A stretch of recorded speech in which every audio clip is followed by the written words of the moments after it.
ومن أحسن قولا ممن دعا إلى الله وعمل صالحا وقال إنني من المسلمين.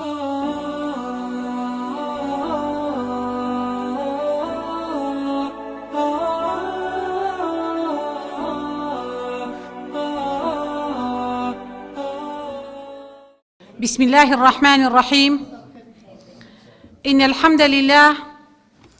نحمده ونستعينه ونستغفره ونستهديه ونعوذ بالله من شرور أنفسنا ومن سيئات أعمالنا. من يهده الله فلا مضل له ومن يضلل فلا هادي له، وأشهد أن لا إله إلا الله وحده لا شريك له، وأشهد أن محمدًا عبده ورسوله. يا ربنا لك الحمد كما ينبغي لجلال وجهك ولعظيم سلطانك. رب اشرح لي صدري ويسر لي أمري واحلل عقدة من لساني يفقه قولي. برایان و مامۆستایانی خۆشەویست، دایکان و خوشکانی ئیماندار، سڵاو و بەرەکەت و ڕەحمەتی زاتی پەروەردگارتان لێبێت. داواکارم خوای میهرەبان لە گوناهی گژلایەکمان خۆش ببێت. ئەو چەند سات و کاتەی کە لە دنیای ئەمانەت و کاتی و فانی و غەریبی داماومانە، خوای گەورە پاکمان بکاتەوە و کردار و خوڕەوشتێکمان پێ ببەخشێت ببێت تامایی ڕەزامەندی خۆی لێمان ئینشاءالله. داواکارم خوای پەروەردگار غەرقی ڕەحمەتمان بکات، خوای پەروەردگار بەر لێخۆشبوانی مانگی ڕەمەزانمان بخات ئینشاءالله. داواکارم خوای پەروەردگار بەر ئەو فیرقەیەمان بخات کە بەڵێنی داوە لە هەموو ساڵێکی ڕەمەزاندا فیرقەیەک بەر لێخۆشبووان بخات، خوای گەورە ئەو فەزڵە بە ئێمەش ببەخشێ و لە خەیری هەزار مانگی شەوانی قەدریش بێ بەشمان نەکات ئینشاءالله. مامۆستایانی عزیز، برایانی بەڕێز، خوشکان و دایکانی ئیماندار، بە پشتیوانی خوای پەروەردگار لە چەند ساتێکی کەمدا لە خزمەت ئێوەی ئازیز و خۆشەویستدا بۆ تایبەتمەندی ڕەمەزان دەدوێم بابەتەکەمان بابەتێکی ئیمانیە، بە ئومێدەی ئینشاءالله دانیشتنمان و گوێگرتنمان و حوزورمان لەم شوێنەدا ببێت تامایی ڕەزامەندی خوای پەروەردگار و هۆکارێک بێ بۆ پتەوبوونی ئیمانی هەموو لایەکمان ئینشاءالله. ئەمەوێ ئەوە بیری هەموو ئەو خوشک و برا عزیز و خۆشەویستانەی خۆم بخەمەوە، ئێمە وا هەست دەکەین ئینشاءالله کە هاتوونیتان شوێنە پیرۆزە ذیکر و یادی پەروەردگار دەکەین و پەیامی خوای پەروەردگار ڕوون دەکەینەوە بە خەڵکی دەگەیەنین. ئینشاءالله مەشمولین بە هیجرەتکردن لە ماڵەکانمانەوە بۆ ئێرە بۆ سەرخستنی ئاینی پیرۆزی ئیسلام. ئێرە ئینشاءالله پڕیەتی لە مەلایکەتانی خوای پەروەردگار و مەلایکەتان بە چواردەورمانە تەوکیان کردوون و ئینشاءالله ڕەحمەتی پەروەردگار بەسەرماندا دەبارێ. ئومێدمان وایە ئینشاءالله هەر یەکێکمان بەدەستی پڕ لە توێشەوە بەرەو ماڵەکانمان بگەڕێینەوە و پێش ئەوە ئێمە هەرچی بەڕاستی هەموو غەم و هەوڵ و تێکۆشانێکی هەمانە بۆ ڕەزامەندی پەروەردگارمانە و هەموو هەوڵێکمانەوەیە کە هاتوین بۆ ئێرە و ئەو هەنگاوانەمان بەرەو ئێرە و لێرە کۆبووینەتەوە فی سەبیلیلایە بۆ ئەوەی ئینشاءالله بگەین بە پلەی ڕیدوان الله کە هیچ پلەیەکی پێناگات. ئێمەش ئامانجی سەرەکیمان ئەوەیە کە بگەین بە پلەی ڕەزامەندی خوای پەروەردگار. ئەگەر گەیشتین بە پلەی ڕەزامەندی لە هەموو کۆسپ و لەمپەر و ناڕەحەتیەکانی ڕۆژی دوایی ڕزگارمان دەبێت. ئومێدمان وایە خوای پەروەردگار ئەم مەجلیسەمان بۆ بگێڕێ بە مەجلیسی ذیکر، بە مەجلیسی ئیمان، بە مەجلیسی تەقوا، بە مەجلیسی مەلائیکەتان و خوای پەروەردگار ئەم مەجلیسە بکاتە هۆکارێک بۆ قورسکردنی تەرازوی چاکەکانمان و وەرگرتنی نامەی ئەعمالمان بەدەستی ڕاست و خوای پەروەردگار بمانگێڕێت بە ئەسحاب اليەمین ئینشاءالله. ئێمە لە مانگی پیرۆزی ڕەمەزاندا هەر یەکێک لە ئینسانەکان، هەر یەکێک لە ئیمانداران هەست بە ڕۆحیەتێکی چۆنەڵی ئارام، هەست بە ئیمان پاراوی، هەست بە مطمئینی، هەست بە دڵ ئارامی، هەست بە هاوسەنگیەک دەکات لە کۆی ژیانیدا لە مانگی پیرۆزی ڕەمەزاندا. ئەگەر چەندێک باسی بەرەکەت و گەورەی پیرۆزی مانگی ڕەمەزان بکەین، ئێمە ناتوانین باز لە جوانی، لە بەرەکەتی، لە بڵنگۆی، لە خەیری، لە سەوابی، لە پاداشتی ئێمە ناتوانین بە زمان تەعبیر لە جوانی و گەوهەر و جەوهەر و بەرەکەت و پیرۆزی ئەم مانگە پیرۆزە بکەین. تەنها خوای پەروەردگار دەزانێت گەورەی ئەم مانگە چەندێک گەورەیە و چەندێک پیرۆزە. ئەگەر ئەو بەندانەی کە ئیتاعی بکەن و فەرمانەکانی خوای پەروەردگار لەم مانگەدا جێبەجێ بکەن ئەبێت چەندێک مەرتەبە و پلیان لای پەروەردگار بەرز بێ خوای گەورە چەندێک مەقام و پلیان بەرز کاتەوە و ئەجر و سەوابەکانیان لای پەروەردگار چەند بەرز بنرخێنرێ. ئەگەر ئینسانەکان لە غەیری مانگی ڕەمەزاندا لە چاکەیەکدا لە بەرامبەری یەک چاکەدا خوای پەروەردگار دە ئەجری بۆ بنووسێ لە ڕەمەزاندا پێدەچێ بگاتە یەک بەدا یەک بە حەفتا یەک بە سەد یەک بە حەوسەدیش تێپەڕێنێ. ئەوە دەکەوێتە سەرنیەتی ئینسانەکان. بۆیە ئێمە دڵخۆشین بەوەی کە لە مانگی پیرۆزی ڕەمەزاندا ئینشاءڵڵا ملکەتین بەرامبەر بە هەموو فەرمانەکانی و جێبەجێکردنی و دەقە شەرعیانەی لە چوارچێوەی ئاینی پیرۆزی ئیسلامدا جێبەجێ دەکرێت. ئەمەوێت تیشک بخەمە سەر ئەوەی خوای پەروەردگار چەندێک دادگەرە بۆ بەشەریەت، چەندێک دادگەرە بۆ ئیمانداران، چەندێک دادگەرە بۆ مرۆڤەکان، چەندێک دادگەرە کە ئینسانانی کاتێک کارێک دەکەن لە بەرامبەریدا هیچ حەقێکیان نافەوتێنێ و پاداشتیان جاری وایە یەک بە حەوسەد دەداتەوە ئەگەر نیەتەکەی ئینسان ساخ و پاک و بۆ خوابوون بێ ئینشاءڵڵا. ئەمە دادگەری پەروەردگارە کاتێک من چاکەیەک ئەنجام دەدەم بەدەر لە مانگی ڕەمەزان یەکسەر بێ دڵ و دڵی ئەو دوو مەلائیکەتەی کە لەسەر شانی من ئیشیان کە بەڕاستی ئەمە دوو کاتب، دوو چاودێر، دوو نووسەر، دوو شوڕتە چاودێرن لەسەر ئەم شانەی ئێمە ڕەقیبون عەتیدن بەردەوام خەریکی نووسینن. ئەگەر ئینسانەکان مرۆڤەکان لە ساڵێکدا مەلەفێک کۆ بکاتەوە هەندێک دەزنووسی خۆی هەبێ مەکتەبەکەی پڕ دەبێت لە دەزنووسەکانی خۆی. ئەی ئەم مەلایکەتانەی کە ئەم شتانە کۆ دەکەنەوە ئەم نووسینانە ئامادە دەکەن و ئەم کتابە پێش ئەوەی ئێمە بگەینەوە لای پەروەردگار هەموو نووسراوەکانمان دەگاتە لای پەروەردگارە بێت چەندێک بێ. ئایا ئەو نووسراوانە سەنگینن؟ ئایا ئەو نووسراوانە خەیر و بەرەکەتن یاخود پێچەوانەکەی؟ لێرەدا ئێمە دادگەری پەروەردگارمان بۆ دەردەکەوێت ئەو دوو مەلایکەتەی کە لەسەر شانمانن، مەلایکەتی سەرشانی ڕاست. ئەگەر من چاکەیەک ئەنجام بدەم بەبێ دوو دڵی یەکسەر دە پاداش لە بەرامبەری هەر چاکەیەکدا و جاری وایە وتمان یەک بەدە حەدیسەکە دەفەرمێ وەیەک بە حەفتا وەیەک بە سەد یەک بە حەوسەدیش تێدەپەڕێنێ لەگەڵ نیەتی ئینسانەکاندا. ئەوە خوای پەروەردگار ئەگەر لە نیەتی ئینسانەکانەوە ئەگەر لە لێدانی ئەم دڵەیە بۆ کێ لێ دەدات و ئامانجی چییە؟ کەواتە ئەمە خوای دادگەرە وای لە ئەم مەلایکەتە کردووە بە لەحزە نەوەستێ و فەورەن ئەم چاکەی بۆ بنووسێ. ئەی ئەگەر نیەتی چاکەیەکم هێنا لە دڵدا و بەڵام ئەنجامم نەدا، لە ناو دڵی خۆمدا نیەتم لە چاکەیەک هێنا و ئەنجامم نەدا بەڵام مەلایکەتی سەرشانی ڕاست ئەینووسێت هێشتا عەمەلیەکەت ئەنجام نەداوە ئەینووسێ. ئەمە دادگەری پەروەردگارە. ئەی ئەگەر تاوانێکم ئەنجامدا، ئەگەر کوفرانەیەکم کرد، ئەگەر غەیبەتێکم کرد، ئەگەر حرامێکم خوارد، ئەگەر پێشێلی فەرمانی خوای پەروەردگارم کرد لەم کاتەدا مەلایکەتی سەرشانی چەپ بە نیگەرانیەوە چەند چرکەیەک حتا خلاف هەیە چەند سەعاتێک چەند دقەیەک ثانیە ئەوەستن و حتا خلافەیە بۆ چەند سەعاتێک دەوەستێ خلافێ لە بینی زانەکانە. ئەم مەلایکەتی سەرشانی چەپە زەمانێکی زۆر دەوەستێڵە خوایە ئەم عەبدە ئەم بەندەیە پەشیمان بێتەوە لە ئەم گوناهەی کردی ئەستەغفار بکە تا من گوناهەکەی بۆ تۆمار نەکەم. بۆیە کاتێک کوفرانەیە گوناهێک تاوانێک بە زمانمانادێ باشترە بە دوایدا یەکسەر ئەستەغفارکەین تا مەلایکەتی سەرشانی چەپمانەی نووسێ. بەڵام سەیری دادگەری پەروەردگار چەند زەمانێک دەوەستێ و پاشان دوعا دەکا خوایە ئەم عەبدە پەشیمان بێتەوە و پاشان یەک گوناه لە بەرامبەری گوناهێکدا دەنووسێ لە بەرامبەری چاکەیەکدا یەک بە دە و یەک بە سەد و یەک بە حەوسەد و یەک بە حەفتا دەنووسێ. ئەمە دادگەری پەروەردگارە. خوشکان و دایکانی ئیماندار، مامۆستایانی خۆشەویستی ماندوو نەناسی سەرخەران و هەڵگرانی ئاینی پیرۆزی ئیسلام، کەواتە ئەبێ ئێمە لە مانگە پیرۆزەدا هاوسەنگی بپارێزین و بزانین کە ئێمە بەڕاستی کاتێک هاتووینەتە سەرزەوی، کاتێک ئێمە خوای پەروەردگار لە نەبوونەوە ئێمەی هێناوەتە بوون، ئەبێ بزانین هاتنمان بۆ سەرزەوی هاتنەبوونمان ئەبێ ئەو پرسیارە لە خۆمان بکەین ئایا بۆ هاتووینەتە بوون؟ و ئایا خوای پەروەردگار لە دوای بوونمان بۆ دەمانگێڕێتەوە بۆ نەبوون؟ و دوای نەبوونمان جارێکی تر چۆن خوای پەروەردگار ئەمان هێنێتەوە بوون؟ کەواتە خوای گەورە بە بێ حیکمەت ئێمەی نەهێناوەتە سەر زەوی بۆ ئەوەی زەوی ئاوەدان بکەینەوە، چاکە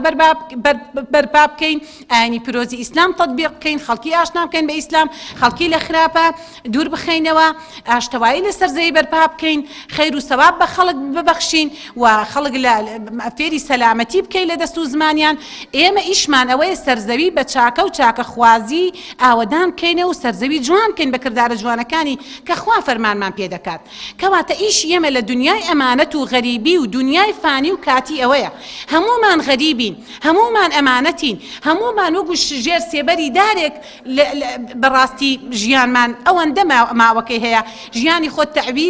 تعبیر کە بە ژێر سێبەری دارێک و ئێبارە بەرەو مەنزڵگە دەگەڕێیتەوە. هەمومان ئێستا لەسەر هێڵی سوورین، لە دنیایەکی ئەمانەتان، لە قاعی ئیمتیحان داین، لە تاقیکردنەوە داین، لە غەریبی داین و دنیای فانی بەجێ دەهێڵین. کەواتە هاتنمان بۆ سەرزەوی بۆ ئاوەدانکردنەوەی سەرزەوی بە چاکەخوازیە. و جارێک کە خوای گەورە کە هاتووی نەبوون دەمانگەڕێتەوە بۆ نەبوون و دەمرین. ئایا مردنێکی سەربەرزانەیە؟ ئایا ئەو مردنەیە کە خوا ڕۆحەکەی ئێمەی خۆش دەوێ؟ ئایا مردنێک دەمرین خوا لە بەهەشتەوە کوفنی بۆن خۆشمان بۆ دەنێرێ، سڵاوی خۆیمان بە مەلایکەتانە بۆ دەنێرێ، ناومان لە لەوح المەحفوظدا تۆمار دەکا یاخود پێچەوانەکەی. کەواتە دەبێت کاتێک بزانین دەگەڕێنەوە بۆ نەبوون مردنێک بمرین، مردنێکی سەربەرزانە و سەربڵندانە تاوەکو خوای پەروەردگار بە ئیمانەوە حەشر و حیسابمان دەست پێ بکات. و جارێکی تر کە دێینەوە بوونێکی بە هەتاهەتایی کاتێک خوای گەورە زیندومان دەکاتەوە ژیانێکی بێکۆتا دەست پێ دەکات کە قیامەتی هەتاهەتاییە. بەڕاستی قیامەت سەختە، قیامەت دژوارە، قیامەت ڕەنجی دەوێ، ماندووبوونی دەوێ، زاڵبوون بەسەر نەفس و شەهوەتیدا دەوێ، زاڵبوون بەڕاستی بەسەر حەز و ئارەزوەکانیدا دەوێ، ملکەتی شەریعەتی ئیسلامی دەوێ، سەرخستنی ئاینی پیرۆزی ئیسلامی دەوێ، ڕووکردنە قورئانی دەوێ، جێبەجێکردنی فەرمانەکانی خوای دەوێ. ئەمانە گرنگن کە ئێمە دەبێ بۆ ئەو قیامەتە بێکۆتایە و بۆ ئەو ژیانە بێکۆتایە قیامەتمان ئینشاءڵڵا پابەندی فەرمانەکانی پەروەردگار بین، خۆمان کۆ بکەینەوە، زەخیرە کۆ بکەینەوە، لە دەرگای تەوبە بدەین، پەیوەندیمان لەگەڵ پەروەردگاردا بەهێز بێ، هەمیشە کۆنتاکێکی بەهێز لە بینی ئێمە و خوای پەروەردگاردا هەبێ و هەمیشە لە دەرگای تەوبەی خوا بدەین. ئەوە گرنگە، خوا بە فریاد ڕەسی خۆت بزانی و هەمیشە پەیوەندی لەگەڵ خوای خۆتدا بەهێز بێ. کەواتە دەبێ بزانین ئەم مانگا فەزڵێکی گەورەی هەیە. ئەم مانگا خوای پەروەردگار قورئانی تێدا نازڵ کردووە. لەم مانگەدا خوا بەڵێنی داوە فیرقەیەک بەر لێ خۆشبوانی خۆی بخە. هەر لەم مانگە پیرۆزەدا خوای پەروەردگار مژدەی شەوانی قدری پێداوین کە خەیری هەزار مانگی هەیە. هەر ئەم مانگا هەر هەنگاوێک دەنەی، هەر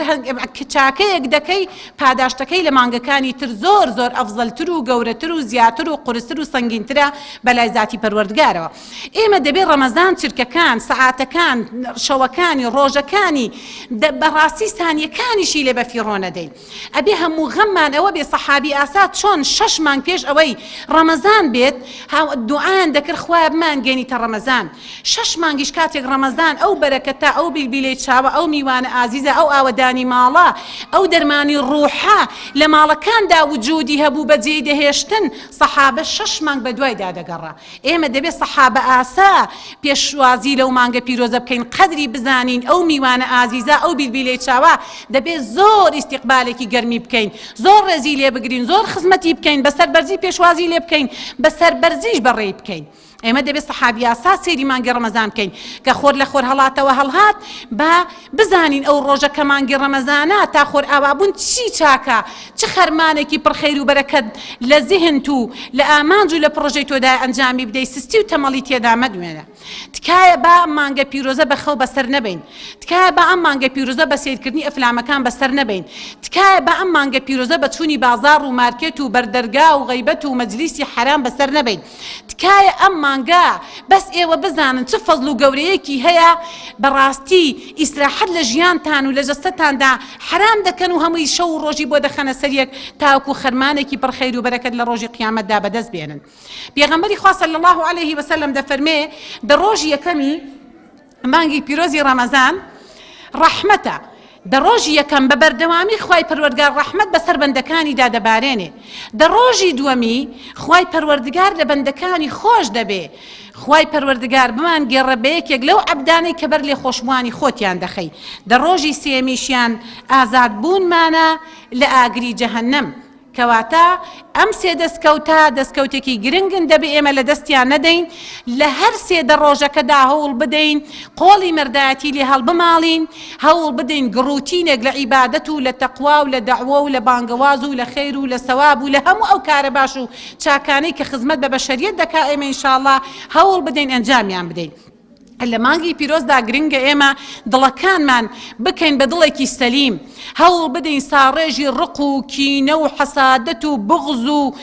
دووبەرەکی و ئەمانە نەهێڵین، هەوڵ بدەین ئەو خێزانانەی ئەو خوشکانەی ئەو دایکانەی ئەو بووک و خەسوە یاخود ئەو دایک و کچە یا هەر بۆ نمونە کە ئێمە بازجانە بە کۆمەڵایەتێکە دەکەین، دایکە باوکە خوشکە برایە خەسووە هاوسەرە مناڵە هەرچی کەسێکە لە دەوری دراوسێتە دۆستە هاوڕێتە مامۆستاتە هەوڵ بدە ئەگەر بۆ نمونە حاڵەتێکی نەئاسایی لە بینتاندا دڵێشانێک بۆ نمونە گەرگرتنێک لە دڵدا دروست بۆ هەوڵ دە ساڕێژی بکە بەم مانگە چۆن خوا بە گەورەی خۆی قەڵەمی عەفو بەسەر عەبدەکانی دادەهێنێ و لە عەبدەکانی دەبووری ئێمە چیزیم بە چاو دەسەڵاتی پەروەردگارەوە دەبێ ئێمە ئینشاءڵڵا لێبوردە بین، خاوەنی سینە و دڵێکی ساف بین، بە دڵێکی پاکەوە مامەڵە لەگەڵ خەڵکدا بکەین، سیلەی ڕەحم جێبەجێ بکەین، ئەگەر زانیمان حەقی ئینسانێکمان لەسەر ئەو حەقەی بۆ بگێڕینەوە سەردانی بکەین، داوای گەردنازایی لێ بکەین، هەوڵ بدەین ئینشاءڵڵا بە هەموو توانامانەوە بەکردەوە بیستەلمێنین. ئێمە کاتێک کە باس لە نوێژ دەکرێت دەبێ تەواوکاری کردداری تۆ بێ و ڕۆژوەکەش بە هەمان شێوە دەبێت چاوت بە ڕۆژوو بێ، دەمت بە ڕۆژوو بێ، دەستت بە ڕۆژوو بێ، جەستت بە ڕۆژوو بێ، ڕوحێتت بە ڕۆژوو بێ، دڵت بە ڕۆژوو بێ، نیەت و کار و ئەوانەت هەر هەمووی ڕنگدانەوەی ئەو ڕۆژوە ڕنگدانەوەی لە هەموو ئەو بابەتانە هەبێ کە ئێمە باسی لێوە دەکەین. جا یەکێک لە خاڵە جەوهەری و گرنگەکان لەم مانگە پیرۆزەدا سیلەی ڕەحمە کە ئاینی پیرۆزی ئیسلام بە ئەنجامدانی سیلەی ڕەحم دەفەرمێ ساڵانە هیچ ئەبێ ساڵانە ئەنجام بدرێ، ئەمە کە باز لە دەرەجە دوورەکانەکەین، دەرەجەیەکە و نزیکەکانە بێ ئەفزەلیەتی پێ بدرێ، ئەبێ ئاگاداری سیلەی ڕەحم ببی، ئەو خۆشەویستیە دروست بکەیتەوە، تەباوی یەکسانیە دروست بکەیتەوە، ئەو ڕقیکینە ئینشاءڵڵا لە دڵەکاندا بڕەوێنینەوە. ئەگەر وتمان یەکێک زانیمان حەقی لەسەرمانە حەق و ناز بەڕاستی گرفتێکی گەورەیە، خوا لە حەقی خۆی خۆش دەبێ، بەس حەق و ناز ڕامان دەگرێ هەتا ئەو حەقە لە بەرامبەرەکەت نەسەنێ، خوای پەروەردگار ناتخاتە بەهەشتەوە هەتا یاخود ئەو ئازادت نەکا. بۆیە دەبێ ئاگاداری ئەو خاڵە گرنگ و جەوهەریە بین. ئێمە سیلەی ڕەحممان جێبەجێ کرد، ئەو ڕقوکینەیە لە بینی خێزانەکان و تاکەکان و دۆست و خزم و هاوڕێکاندا بەڕاستی ئەڕەوێتەوە و ڕقوکینێکە دروست بوو بێ. بۆیە گرنگترین خاڵم مانگە پیرۆزەدا سیلەی ڕەحم و بەسەرکردەوەی دۆست و ئەحبابەکانە. ئێمە وتمان کە باز لە مانگی پیرۆزی ڕەمەزان دەکەین ئەبێ کۆی ئەندامەکانی جەستەی مرۆڤەکان بە ڕۆژوو بن، ڕۆژوو کاردانەوەیەکی ئیجابی لەسەر هەموو مامەڵەی ڕۆژانەت هەبێ و ئەبێ بزانین ڕۆژووگرتن هەر ئەوا خۆگرتنەوە نییە لە خواردن و لە خواردنەوە، تینوکردن و برسیکردن. ڕۆژوو واتایەکی زۆر بەهێز و بەپێز و قورسێتێکی گەورەی هەیە لای زاتی پەروەردگار. خوای پەروەردگار دەفەرمێ ڕۆژوو بۆ منە، من خۆم پاداشتی ئەدەمەوە. ئەمە گەورەترینە ئەم بەڵێنە کە خوای پەروەردگار بە بەندەکانی دابێ. خوای گەورە کە دەفەرمێ فەمەن یەعمەل مثقال ذرة، ئەگەر بەقەی مثقال ذرەیەک چاکەی کردبێ من حەقی نافەوتێنم. و بە هەمان شێوە خراپەکەش خوای پەروەردگار لێکۆڵینەوەی لەگەڵدا دەکا، بەڵام هەمیشە پەروەردگار ئەفزەلێ دەدا بە چاکەکاران و چاکە خوازان و پاداشتی ئەوانە گەورەترە. کەواتە ڕۆژووگرتن تەنها برسێتیکردن و تونێتیکردن نیە و خۆگرتنەوە نیە لە خواردن و خواردنەوە. خوای پەروەردگار زۆر باسی گەورەی ڕۆژوومان بۆ دەکات و بۆیە دەرگایەکی تایبەت کردووە بۆ ڕۆژوان کە ڕۆژوانەکان خۆیانی لێ تێر ئاو بکەن کە دەرگای ڕێیانە. ئێمە کاتێک کە بە ڕۆژوو دەبین، ڕۆژوو تەعبیرە لەسەر ژیانی تۆ. بۆ نمونە واد لێ دەکا وانەی سەبرت فێر دەکا، واد لێ دەکا وانەی ویژدانت فێر دەکا، ڕۆژوو واد لێ دەکا بەزەیت بە هەژاران دابێتەوە، ڕۆژوو واد لێ دەکا بیرێک لە قیامەتێکی بێکۆتا بکەیتەوە. من ئێستا برسیم، ئەگەر برسێتێکی بێکۆتای قیامەتم ڕوبەڕوو ببێتەوە ئەبێ ئەو کاتە حاڵم لە قیامەتدا چی بێ؟ تینوێتی ڕوو تێدەکا. ئەگەر من تونێتێکی هەتایم هەبێ لە قیامەتدا ئەبێ حاڵم چی بێ؟ بۆیە دەبێ کاتێک ڕۆژوو دەگرین بەو هەست و نەستەوە ڕۆژوو بەڕاستی بگرین کە بزانین پاداشت و سەوابێکی نەبراوەمان لا زاتی پەروەردگار هەیە. عنی وانەی زۆری لێ فێر ببین و کاتێک خوای پەروەردگار بەڵێنی بە ڕۆژواندا و دەفەرمێ من تونێتی ڕۆژوان لە دەرگای ڕێیانەوە دەشکێنم، دەبێت ڕۆژوەکە کامڵ و تێر و تەسەل بێ. هەرچەند ئێمە ناتوانین لە بری خوای پەروەردگار بڕیار بدەین بڵێین و ناشبێ ڕێگە پێدراویش نییە بڵێین ئەوەی کە بە ڕۆژوە و نوێژ ناکاویە هەشتێک ئەجری نییە. نەخێر ئینسانێک ئەگەر ڕۆژوو بگرێ و نوێژیش نەکاخوا پاداشتی ڕۆژەکەی دەداتەوە بەڵام لە گوناهی نوێژ نەکردنەکەشی خۆش نابێ یەکێک بە ڕۆژووە و باڵاپۆش نییە بڵین ڕۆژەکەی دروست نییە ئێمە ناتوانین لە بری خوا قەرار بدەین ڕاستە فەرزی ڕۆژەکەی لەسەر لا دەچێت بەڵام فەرزی باڵاپۆشیەکەی لەسەر لا ناچێت بۆیە دەبێ ئێمە ئاگادار بین ڕۆژوو و ئەهەمیەت و گرنگێک و قورساییەکی زۆری هەیە خوای پەروەردگار خۆی بەڵێنی دا خۆم پاداشتان دەدەمەوە و توودێتیشتان دەشکێنم بەو بەهەشتە جوانەی کە پەروەردگار ڕازاندوێتیەوە ئەبێ خوا ئاو تافگە و شەلالێکی بۆ ڕازاند بێتەوە چ تام و چێژ و ڕەونەق و دیمەن و جوانیەکی هەبێ خوشکانی عزیز دایکانی ماندار مامۆستایان و برانی بەڕێزی خۆشەویست ئێمە کاتێک هەر فەریزەیەکی پەروەردگار جێبەجێ دەکەین ئەبێ بزانین کە بەڕاستی هەموو غەممی ئەوەمانە کە لە مەعانات و مەئەسات و دڵە ڕاوکێ و ترس و بیمی ناڕەحەتی قیامەت ڕزگارمان بێ خوای پەروەردگار کە باز لە قیامەت دەکا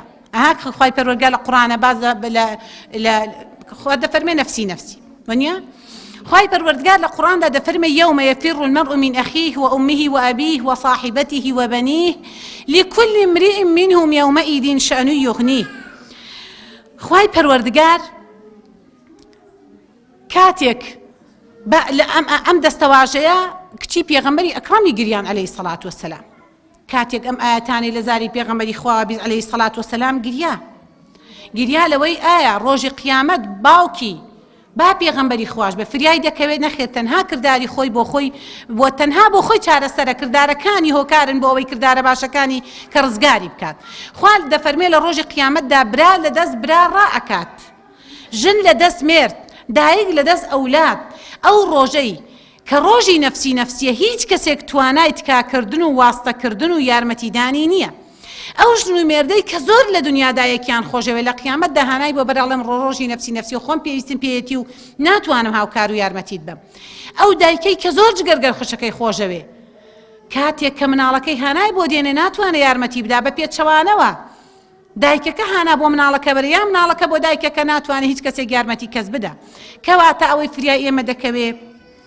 کردارەکانمانن بۆیە دەبێ ئینشاءڵڵا هەوڵ بدەین توێشوو بۆ قیامەتی خۆمان کۆ بکەینەوە لاپەڕەیەکی سپی لە ئەمڕۆوە بۆ ژیانی خۆمان هەڵ بدەینەوە پەیمان لەگەڵ خوای خۆمان ببەستین ڕۆژانە گرێبەست لەگەڵ خوای پەروەردگاردا ببەستین ئەمڕۆ کە لێرە کۆبووینەوە گرێبەستێکە ئەو برا بەڕێزە و مامۆستان مادوونە ناسانەی کە هەستاون بە ئەنجامدانی پرۆژەیەکی ئاوا گرێبەستێکە ئەنجامدانی نوێژ و ڕۆژوو گرێبەستێکە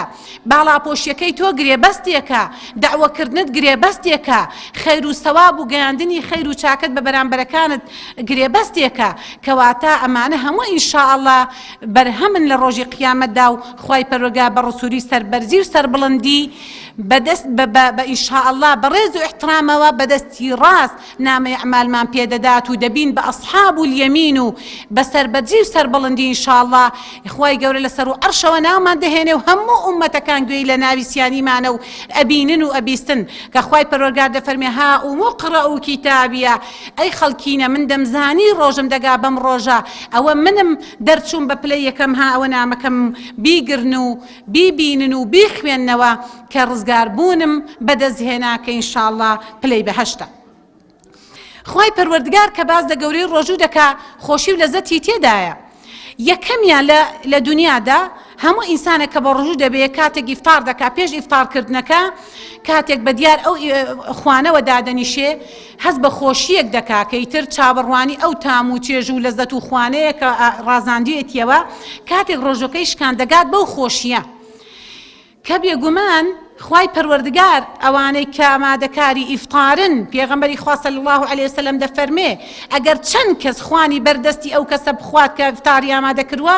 خێری هەموو ئەو ڕۆژوانانەی هەیە بێ ئەوەی لە خێری ئەو کەم بێتەوە و پێغەمبەری خوا علیه الصلاة والسلام دوعای بۆ ڕۆژوانان دەکرد و بۆ ئەوانەی کە ئیفتاریان ئەنجام دەدا دەیفەرموو هەمیشە پیاو باشان لە خواردنت بخۆن و ڕەحمەتی مەلایکەتان بەسەرتا ببارێ کە ڕەحمەتی خوا بەسەر کەسێکدا باری فەزلێکی گەورەیە و ڕەحمەتی فریشتەکان و ڕۆژوانەکان ڕۆژوو لەسەر خوان و سفرەت بشکێنن کەواتە ئەمە یەکێکی تر لە خۆشیەکان وتمان کاتێک دەگەی بەو خوانە خۆشیێکی تر ئەوەیە بەهەشتە کە پەروەردگار هەستی پێ ناکەی تا لە قیامەتدا دەتحەسێنێتەوە لە بەرهەمی ئەنجامدانی ڕۆژی فەرز یاخود سونەت کە خوای پەروەردگار تەبەقەیەکی دانا ئومێد دەکەین خوای گەورە هەر هەش دەرگاکەی بەهەشتمان بەڕوودا ئاوەڵا بکە و لە بەهەشتەکەی خۆیدا بمان حەسێنێتەوە ئینشاءڵڵا. یەکێکی تر لە وانەکانی ڕەمەزان هاوسەنگی لە مانگی پیرۆزی ڕەمەزان وانەی سەبرە، وانەی خۆگریە، وانەی دان بە خۆداگرتنە، وانەی لێبوردەییە، وانەی ئاشتەواییە، وانەی بەیەکەوەبوونە، وانەی کۆکردنەوەی خێزانەکانە.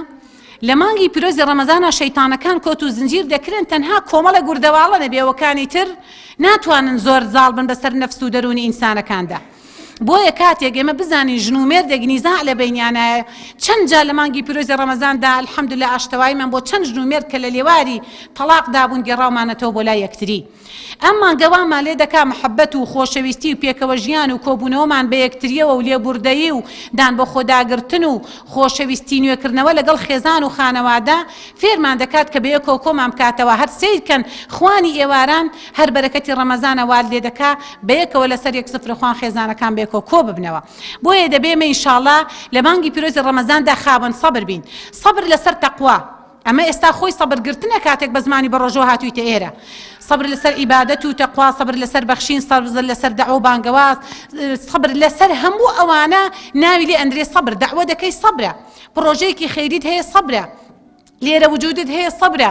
بە هەر ئەم کارێکی خەیری هەڵدەستی ئەمە ناوی لێ دەنرێ سەبر. کەواتە ئینشاءڵڵا ئەمە یەکێک لە خاڵە جەوهەری و گرنگەکانی ئێمە دەبێ هەوڵی ئەوە بدەیندان بە خۆداگرتنمان هەبێ. عادەتەن لە مانگی پیرۆزی ڕەمەزاندا تەوازونی ئینسانەکان تێک دەچێ، خەو کەمە بێتەوە، ئیسراحەت کەم دەبێت، تەفاعولاتی جسم تێک دەچێت، هەستەکەی ماندووبوونێک و پاڵەپەسوویەکی زۆر لەسەر درۆنی مێشکی ئینسانەکان هەیە. شەیتانی ژوا دەکا کەیتر ئەو خێر و سەوابەت لێکەم بکاتەوە. بۆیە دەبێ ئاگادار بیندان بە خۆمانە بگرین لە کاتی بۆ نمونە بەربانگ و هەندی حاڵەتی تری کە ڕوبەڕووی هەم برایان و خۆشکان دەبێتەوە خێر و سەوابی ڕۆژەکەمان کەم نەکەوندان بە خۆماندا بگرین. بەرکەوتن دەبێ، ڕوبەڕووبوونەوەی وەزعی ناڕەحەت دەبێت، دڵت دەشکێنرێ، زوڵمت لێ دەکرێ، وەزعێکی نائاسایی ڕوبەڕووت دەبێتەوە، یا نەبوونی و نەداریش خۆی لە خۆیدا سەبرە ئینساندانی بەسەردا سەبری بەسەردا بگرێ، دانی بە خۆدا بگرێ کە ئینشاءڵڵا لە قیامەتدا خوای پەروەردگار خۆی کۆشک و تەلاری سەبری پێدەبەخشێ ئینشاءڵڵا. ئەمەش خۆی لە خۆیدا یەکێکە لە خاڵە جەوهەری گرنگەکان. ئەو خوشکە ئازیز و سەنگینانەی کە باڵاپۆشیان کردووە لەبەر خوای پەروەردگار ئەوانش خۆی لە خۆیدا ناوی لێ دەندرێ سەبر. ئەوەش خۆی لە خۆیدا ناوی دەنرێ ئارامگری، زاڵبوون بەسەر نەفس و شەهوەتدا. باڵاپۆشی جێبەجێکردنی فەرمانی خوای پەروەردگارە. ئەوانەی کە ناباڵاپۆشن دوعای خێریان بۆ دەکەین خوای گەورە هیدایەتیان بدا. ئەگەر ئینسانێک ڕۆژوو ئەنجام دەدا، نوێژ ئەنجام دەدا، بەڵام باڵاپۆشی ناکا، کەواتە باوەڕی لە سەداسەدی بەخوانیە. لەبەرەوە گەر باوەڕی لە سەداسەدی بەخوای پەروەردگارە بێ دەبێ بزانی ئێمە فەرمانێکی پەروەردگارە کە با ئەمرت پێ دەکا باڵاپۆشی بکەیت. باڵاپۆشی فەرزێکی پەروەردگارە خوای گەورە بە نەسی قورئان داوامان لێ دەکا. دڵخۆش بن بەو باڵاپۆشێکی ئەنجامتان داوە. من لێرەوە پێتان دەڵێم پیرۆستان بێ و پۆشاکەی بەکردەوە ئەیسەلمێنن، مسلمانن، مسلمانیش دەبێ ڕاستی بچەسپێنن. من لێرەوە ڕێز و تەقدیری زۆرم هەیە بۆ ناباڵاپۆشەکان و دوعای خێریان بۆ دەکەم خوای پەروەردگار هیدایەتیان بدە. بەس لێرەشەوە دەڵێم پیرۆستان بێ ئەی خوشکە باڵاپۆشەکان خوای پەروەردگار پۆشاکی حیا و حورمەتی پێبەخشیون. ئینشاءڵڵا لە قیامەتدا خوای گەورە پۆشاکی ئاوریشم و حەریرتان پێدەبەخشێ، جەستە و ڕوخسارتان لە تەوژمی ئاگری جەهەنەم دەپارێزێ، لەگەڵ ڕشتنی هەر دڵۆپە فرمێسێک عارەقێک لەژێر ئەو پۆشاکە شەرعیتانەوە خوای گەورە بە ئەندازی هەفتا پاییز جەستە و ڕوخسارتان لە ئاگری جەهەنەم دوور دەخاتەوە و دەپارێزێ. دڵخۆش بن بەوەی ئێوە شیعاری لا ئیلاهە ئیلا الله محەممەد ڕەسوول الله. ئێوە کەسانێکن دیار و بڵنگۆن، ئێوە کەسانێکی سەرپۆش بەسەرن. ئەگەر ئەوانەی بەرامبەرتان ئەمما خۆیان لە بێ ئاگایی و بێدینی و جەهالەت بدەن بە بینینی سەرپۆشی شەرعی تۆ قیامەتی بیر دەکەوێتەوە. کەواتە تۆ زەنگی ئاگادارکردنەوەی، تۆ ئینزاری، تۆ هێمای، تۆ تەقوای، تۆ بەڕاستی ڕەمزی ڕەسەنایەتی و شکۆمەندیت بۆ خۆت بەدەستهێناوە. ئەم باڵاپۆشیە بە کەم مەزانە. وەکو شاعیرێک دەڵێ تۆ بڕێ چکلێت بێنە کامەی جوانە بیهێنە، لەیدا ماڵە بەرگەکەی دەری خەناو جەرگەکەی بزانە کەس بێزی دێ ئەو بێبەرگە هەڵگرێ مەگەر مەگەز یاخود مێش بە گەرمی لێی دێنە پێش کەواتە ئەو حیجابە خوای گەورە بە هەموو شێوەیەک پاراستوێتی لە هەموو چاوێکی گورگی برسی و لە هەموو بێگانەیەک و لە هەموو بەکتریایەک و لە هەموو ڤایرۆسێک زۆر کەسی باڵاپۆش هەبووە بە بۆنەی باڵاپۆشیەکەیەوە بەکرداری جوانی بۆتە سەبەبی هیدایەتی چەندین کەس لە خۆیەوە وەکو ئافرەتە باڵاپۆشەی لە وڵاتی ئەمریکا بەناو بازاردا دەڕۆیش لەگەڵ کۆمەڵێک ئافرەتی ناباڵاپۆشی ڕوت سەر تاپاڕوت دکتۆرێک وتیە بێ بزانم ئەم باڵاپۆشیە لە کوێوە سەرچاوی گرتۆ چوو دیراسی قورئانی کرد و توێژینەوەی کرد هەر ئەو دکتۆرە بوو کە توێژینەوەی لەسەر تەرمی فیرعەون کردبوو هەموو دەقە قورئانیەکان ئەو تەحلیلەوە کردبوو لەناو قورئانە هەمووی بۆی هاتە دی و دەقە قورئانەکانی بۆ ڕوونبەوە هیدایەتی وەرگرت و 20,000 مسلمان لەسەر دەستی ئەو دکتۆرە مسلمان بوو بە بۆنەی دەرکەوتنی ڕوخساری ئافرەتێکی باڵاپۆش و ئافرەتێکی حیجابە کەواتە حیجابەکەت کەم نییە خوشکی باڵاپۆش تۆ ئینشاءالله زەنگی ئاگادارکردنەوەی بۆ ڕەگەزی بەرامبەرت ئەگەر لێرەوە تا ماڵەکەت دەگەڕیتەوە سەدان جار بۆنم لە 100 کەس ببینی بە ڕەگەزی بەرامبەری خۆت 100 ئەجرت بۆ دەنووسێ لەبەرەوەی جارێک خۆت پاراز دەگوناه جارێک ڕەگەزی بەرامبەرت ئەگەر پێچەمانەکەی بوو ئەو خوشکە ناباڵاپۆش بوو ڕێزی تەواومێ بۆ ناباڵاپۆشەکان خوا هیدایەتیان بدا ئینشاءالله ئێمە ناڵین خوانە خواستەوانی ناباڵاپۆشن زەربی سفریان بکەی لە ڕووی ڕەوشتووە هەیە ناباڵاپۆشە و کردداری جوان و باشی زۆری هەیە بەڵام حەیف جارێ بڕیاری نەدا ئومێد دەکەین خوای گەورە هیدایەتیان بدا ئەگەر خوانە خواست کەسێکی ناباڵاپۆش لێرەوە تا شوێنی منزڵ گەیشت چەند ڕەگەزی بەرامبەری بیبینێ 2 جار گوناهی بۆ دەنووسێ 50 پیاو بیبینێ 50 جار گوناه 100 گوناهی بۆ دەنووسێ 50 خۆی 50 و پیاوی کە تووشی گوناهی کردووە بۆیە ئینشاءالله ئاگادار بن کە ئەو باڵاپۆشیێتان کەم نییە و بە کەمیشی مەزانن ئەمە گەورەترین بەڕاستی دەستکەوتە بۆ ئافرەتانی ئیماندار و داوێن پاک و ڕەوش بەرز خوشکانی ئازیز و ئیماندار هیچ کاتێک جەهالەت و نەفامی دەوروبەر هاوتەمەنەکانتان تەسیرتان تێنەکا و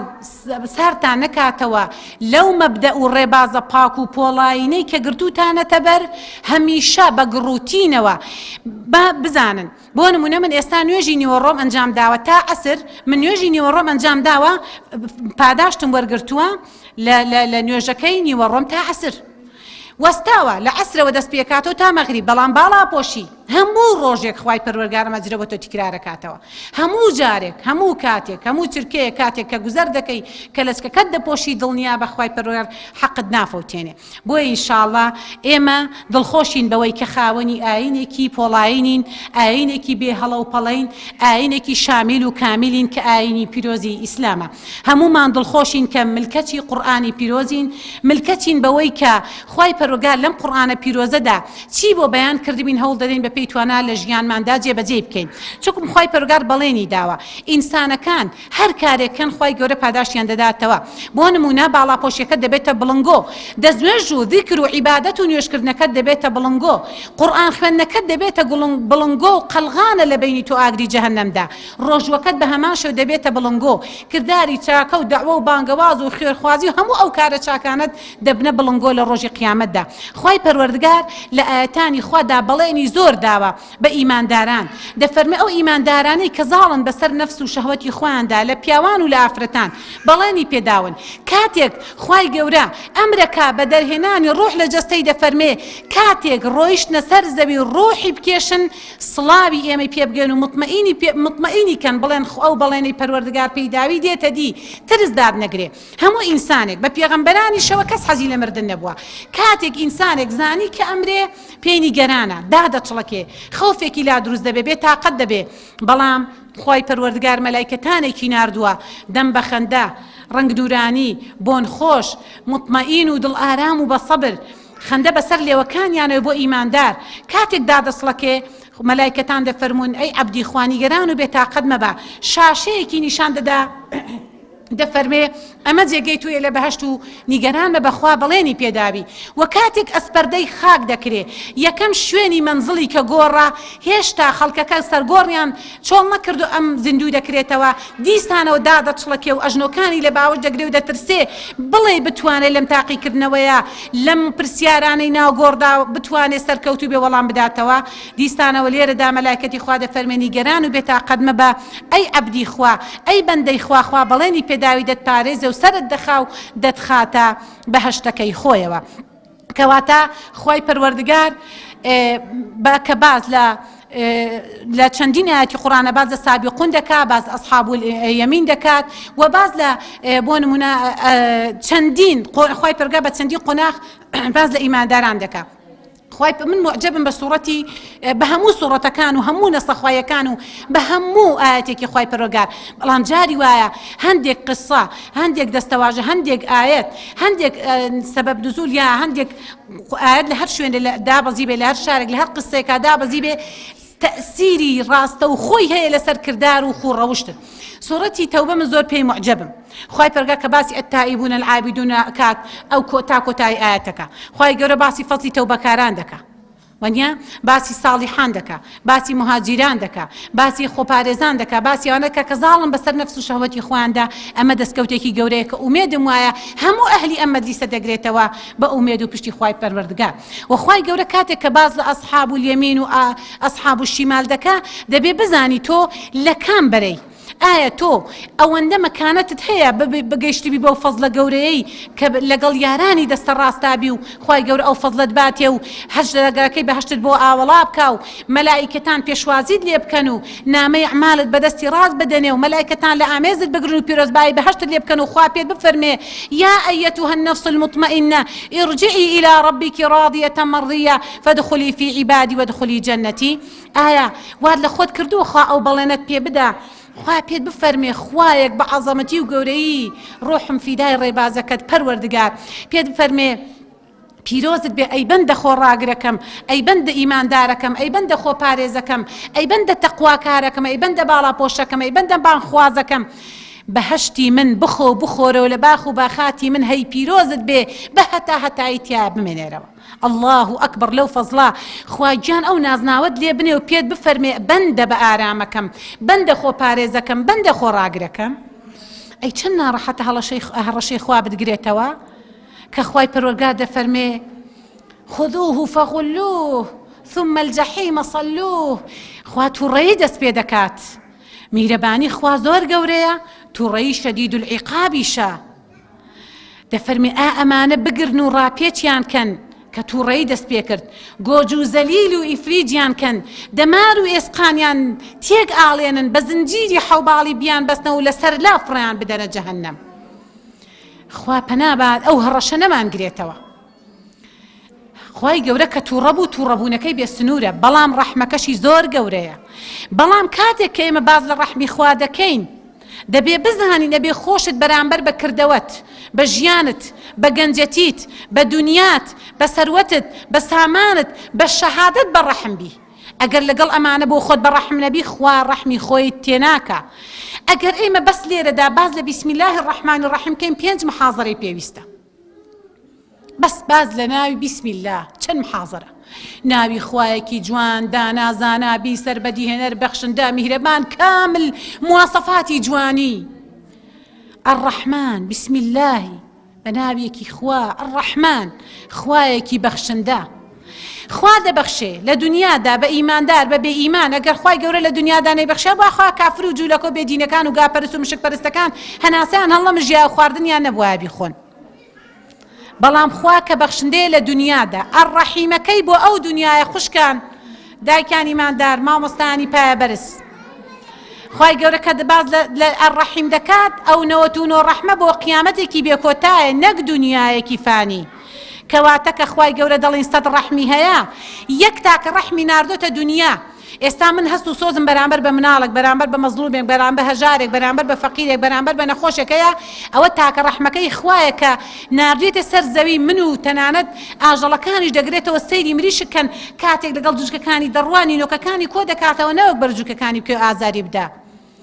سەیری ئاژەڵەکان کەن چۆن بەچێلەکانی خۆیان خۆش دەوێ ئەمە تاکە ڕەحمێک لەسەر زەوی ئاوا تەسیری هەبوو بێ ئەبێنەوە دوون و ڕەحمەکەی خوای پەروەردگار چەندێک گەورە بێ. خوای پەروەردگار دەفەرمێ ئەوەندە بە ڕەحمە کاتێک عەبدێک میزانیەتی بۆ دەکەن جا بۆیە ئەبێ دوعا بکەین خوای گەورە تەرازوی چاکەکانمان قورسکەی لەنگەر نەگرێ بە ئەندازەی نوکی دەرزیەک چۆکم جاری وایە بە نوکی دەرزی فەرقی هەیە مەلایکەتی جەهەنەمدا دەبەزێ مەلایکەتی بەهەشتدا دەبەزێ ئەو پڕی پیاکاڵە بۆ بەهەشتیە بەماڵە بۆ جەهەنەم ئەوڵە کردەوەی بەهەشتیانەی زۆرە ژەڵە کردەوەی خراپیشی زۆرە خوای گەورە بە عەدلی خۆی قورسایەک دەنێرە و تەرازۆکە قورس دەکا و دەیکاتە بەهەشتەوە مژدێرەدا فەزلی پەروەردگار دەفەرمێ عەبدێک کاتێک کێشانەی بۆ دەکەن گوناهیشی زۆرە و کردەوەی باشیشی زۆرە مەلایکەتی جەهەنەم ئەم لاولای لێ دەگرن مەلایکەت چ مەلایکەتانێک خوشکان و دایکان لەسەر دەفی شانەوە لە نەرمایی جۆ تا دەفی شان 100 ساڵ ڕێگایە ئەوەندە گەورەیە هەر مەلایکەت بۆیە ئاخر کەس لە جەهەنەم دێتە دەرەوە لە ژێر قاتی مەلایکە سوزدە دەبا دەڵێ خوای سوپات بۆ تۆ دەردێنە لەم جەهەنەم مەلایکە دەفەرمێ سەبەندەی خوا من خزمەتکارێکی تۆم خوای پەروەردگار ئابە و شێوەیە خوشکانی عزیز یعنی بەڕاستی ئێمە دەبێ ئابە و شێوەیە درک بە ڕەحمە گەورەکەی ذاتی پەروەردگار کەین مەلایکەتان ئاوا بە سۆز و بەزەین و بە دەسەڵاتیشن و خوای پەروەردگاریش مەلایکەتانی بە چەند فرقە داناوە مەلایکەتانی دەرگەوانی جەهەنەم دەرگەوانی بەهەشت کاتی نوێژی فەرز کاتی نوێژی شەو نوێژ کاتی نوێژی دوحا کاتی سەردانی نەخۆش کاتی ئەمە دیسانە فرقەرێکە وەزیفەیەکی پێبەخشیون هەرێکە و ئیشێکی خۆی جێبەجێ دەکا فەرمانی خوای خۆی جێبەجێ دەکات جا ئەم عەبدەی کاتێک مەلایکە دەم لاولای لێ گرتووە بە یەک گرێ 50 توانێ بیفلیقێنێ ئەڕوات ئەڵێن بیبە خوای گەورە فەرمێ بیبە بۆ جەهەنەم ئەم عەبدە کردەوەی باشی زۆرە هەر ئاور دەداتەوە سەیری عەرشی خوا دەکا خوای گەورە دەفەرمێ مەلایکەتانم ڕایگرن لێ بپرسن بزانە ئایا بۆ ئەوەندە سەیر دەکا فەرمێی خوایە ئەوەندە یەقینم وا بوو ڕەحمەکەت ئەوەندە گەورەیە کە بمبەیتە ناو ئاگری جەهەنەمیشەوە دەمگەڕێت و دەفەرمێ بیگەڕنەوە بۆ بەهەشت جاری وایە مەجلیسێکی ئاوا فی سەبیلی لا هاتووی کردەوەکانت نەقسی هەیە کاتێک خەریکە شەڕ بەسەر خێردا زاڵ دەبێ خوای پەروەردگار لەسەر و عەرشەوە قورساییەک دەنێرێ و تەرازوی چاکەکەت قورس دەکا و ڕزگار دەبێ لە سووتان بەرەو بەهەشتی خوای بەڕێ دەکرێ متحیر دەمێنی خوای ئەمە چی بوو خوای پەروەردگار شاشە و ڤیدۆکەت بۆ لێ دەداتەوە ئەمە کردەوەکەت بوو ئەمە نیەتەکەت بوو ئەمە مەجلیسەکەت بوو ئەمە هەنگاوە خەیرەکەت بوو بۆیە دەبێ ئینشاءڵڵا هیچ کاتێک ئێمە لە ڕەحمی پەروەردگار مەویز نەبین و هیچ کاتێکیش وەکو عومەری کوڕی خەتاب لە بەینی خەوف و ڕجا دابین زۆر ئومێدمان بە ڕەحمی خوا هەبێ و زۆر ترسیشمان لە ذاتی پەروەردگار هەبێ تاوەکو ئینشاءڵڵا خوای پەروەردگار بەر لوتفی خۆیمان بخات بەر لێبوردنی خۆیمان بخات چکم بەڕاستی هیچ یەکێک لە ئێمە بەرگەی تەوژمی ئاگری جەهەنەم ناگرێ کە 69 پلە بە چاو ئاگری دنیاوە بەهێز دەکرێ چێ لە ئێمە دەتوانێ منجەڵێکی داخکرا و بەدەست داگرێ مۆمێک لە سەردەسی بتوێنێتەوە شقاردێک بەدەست بکوژێنێتەوە ئەی چجای ئەو ئاگرە بەهێزێک کە 69 جار بەهێز دەکرێ بۆیە دەبێ ئاگاداری کار و کردەوەی ژیانی خۆمان بین ئاگادار بین ئاگاداری تەمەنی گەنجیمان لەش ساغیمان دنیای فانیمان سەرۆت و سامانمان هەموو ئەوانە دەبێ ئاگادار بین ئێمە ئیستیغلالیان بکەین زاڵبن بەسەریاندا بۆیە شاعیرەی دەڵێ من ئەگەر بە منداڵی بێهەز بم ئەگەر بە گەنجی مەز بم ئەیچ کاتێک خواپەرست بم بە منداڵی ئینسان هەستی نییە بە گەنجیش هەرزەیە و نەفامە بە پیریش سستە و تااقەتی ئیبادەتی نماوە کەواتە دەست لە بنی هەمبانەکە دەردەچی بۆیە ئەو گەنجانەی کە زۆر ئیبادەت دەکەن لای پەروەردگار زۆر پلە و پێگەیان بەرزە ئەوانەی کە تەمەدارن خوای پەروەردگار زۆر خۆشی دەوێن ئەو مناڵانەی کە هەزناسکن و ئیبادەت دەکەن پەروەردگار ئینشاءڵڵا ڕێزی لە نان و هەڵی بژاردن و عەقیبەتیان خێر دەکا و دەیان پارێزێ ئەم مانگە مانگی نوێبوونەوەیە مانگی تازەگەریە نوێبوونەوە لە جەستە لە خوێن لە کۆی ئەندامانی جەستە لە ڕووی تەندروستیەوە لە ڕووی ڕۆح و ئیمان و تەقواوە نێوبوونەوەیە بۆیە دەبێ ئینشاءڵڵا ئێمە ئەم چەند ڕۆژەی لە بەردەمان داماوە ئەبێ قۆڵی مەردایەتی زیاتری هەڵماڵین لە دەرگای تەوبەی خوا بدەین وڕگ لە خوا بگرین دوعاکان و زاکانمان چڕ بکەینەوە تەوبەکانمان ئینشاءڵڵا هەوڵ بدەین پڕ و چڕتر بکەین هەوڵ دەین کارە و پرۆژە چاک و خەیرەکانمان هەوڵ دەین ئینشاءڵڵا سەریعتر بکەین لە مانگە پیرۆزەدا تا ئەم خەیر و بەرەکەتەمان لەدەست نەچوە تاوەکو ئینشاءڵڵا بگەین بە پلەی ڕەزامەندی خوا بگەین بەوەی کە ئینشاءڵڵا بەر فیرقەی لێخۆشبوانی مانگی مانگی ڕەمەزانی پیرۆز بکەوین. جا لە کەوتاییدا داواکارم خوای پەروەردگار لە گوناهەکانمان خۆش بی، لە گوناهی ئەوەڵ و ئاخیرمان خۆش بی، لە گوناهی ئاشکرا و نهێنیمان خۆش بی، لەو گوناهانەمان خۆش بی کە ئێمە نازانین تۆ زانا و چاودێری بەسەریانەوە. خوای پەروەردگار لێ دەپاڕێن بە ئیسمی عەظەم و ناوە جوان و پیرۆزەکانت بەر لێ خۆشمانی ئەم مانگە پیرۆزەمان بخەی، لە شەوانی خەیری هەزار مانگی شەوانی قەدر بە بەشمان نەکەی. خوای پەروەردگار لە دەرگای ڕێیان تێر ئاومان بکەی. ئامین الحەمدولله. ومن أحسن قولا ممن دعا إلى الله وعمل صالحا وقال إنني من المسلمين.